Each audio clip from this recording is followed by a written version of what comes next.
What's up guys, MKBHD here, and welcome to the retail unboxing of the Samsung Galaxy Fold. So this is an interesting one. This is the first foldable phone that's really going on sale to the masses. It's priced way higher than even any other high-end Samsung flagship, so it's clearly positioned as a luxury device. And so while you're probably right that most people won't be buying this, some people will. So it's already on sale, it's pre-order. So this is what people paying that $1,980 will get in the box, plus a few bonus second impressions. So if you haven't already seen my detailed first impressions video, boom, it's up there in the corner, or it's the first link right below that like button. So you're about to see a bunch of examples of Samsung trying really hard to make you feel like your money was well spent. So the presentation of the box, as you've seen, within a box, it's awesome. It's super extra. The thin box on the top is the phone, believe it or not, but we're gonna put that to the side for a second because you do get some other stuff. So in this pouch here at the top, there's a two-piece Kevlar case and a SIM card ejector tool, and we'll get back to that case in a minute. Then in this little AKG sleeve here at the top, there are a pair of Samsung Galaxy Buds. So these are the $139 wireless earbuds that you could consider AirPods equivalents in this Samsung or Android world. Pretty big inclusion here if you ask me, and since the Galaxy Fold doesn't have a headphone jack, this is one step closer to committing to wireless. There's no other dongles, just straight up wireless headphones. Then there's also a fast charger and USB-C to full-size USB dongle in the box. And then on the other side in those boxes, there are more rubber tips for the Galaxy Buds and a USB-C to USB-A cable.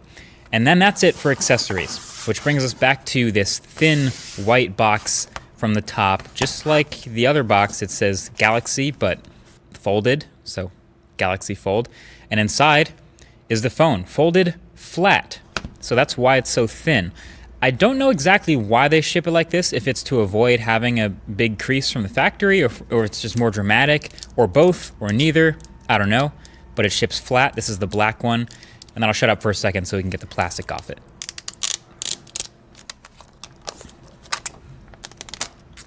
Always fun. So booting it up for the first time, the setup process is pretty much identical to the Galaxy S10 or any other Samsung phone. You sign into your Google account, you sign into your Samsung account. You can do this on the front screen or on the inside screen, but like I said in the first impressions video, that keyboard is kind of small, so I prefer the bigger screen. And then by the end of it, eventually, you end up in the Galaxy Fold with this smart, stock black butterfly wallpaper with the pitch black pixels around the edges and the middle. That is the unboxing experience. Now about that case it came with. So any case for the Galaxy Fold that anyone makes will either have to be foldable or come in two pieces. This seems like the smart way to do it. It's a two-piece Kevlar sort of flexible material, but it avoids that huge hinge and it has no moving parts.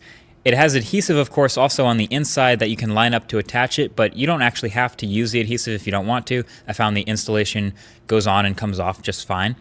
And yeah, it gets a little more protected and a little uglier with the case on it, kind of like with any other case. Okay, last thing I felt the need to demonstrate in this quick unboxing and second impressions is just how solid these magnets are.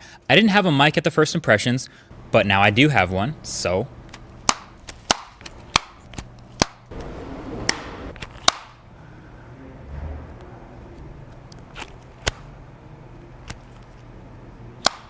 that is just super satisfying. Flip phones are back, and for good reason. So there's a magnet in each side of the Galaxy Fold, about 2/3 of the way down, as demonstrated by this magnet paper, my new favorite scientific observation tool. And they're pretty strong. So they're so strong that they have a bit of a field effectively outside of the phone itself, strong enough to pick up metal objects and things like a bunch of washers, nails, or even whole bags of nails, keychains, and I even had a small wrench that worked, and an Apple Pencil, which of course has a piece of metal in it for the iPad's magnet, that worked, and a really, really big Allen key. It's made of metal, and it can pick it up. This magnet is for real. So just had to share that, a little proof from what I was talking about from the last video. Again, I'll link that below. Still forming all of my thoughts, but man, this thing has really distracted me from the P30 Pro I've been using. That review is coming up as well, alongside the RetroTech Episode 1 on the original Game Boy. It's a good time to be a video nerd. Either way, thanks for watching. Catch you guys in the next one. Peace.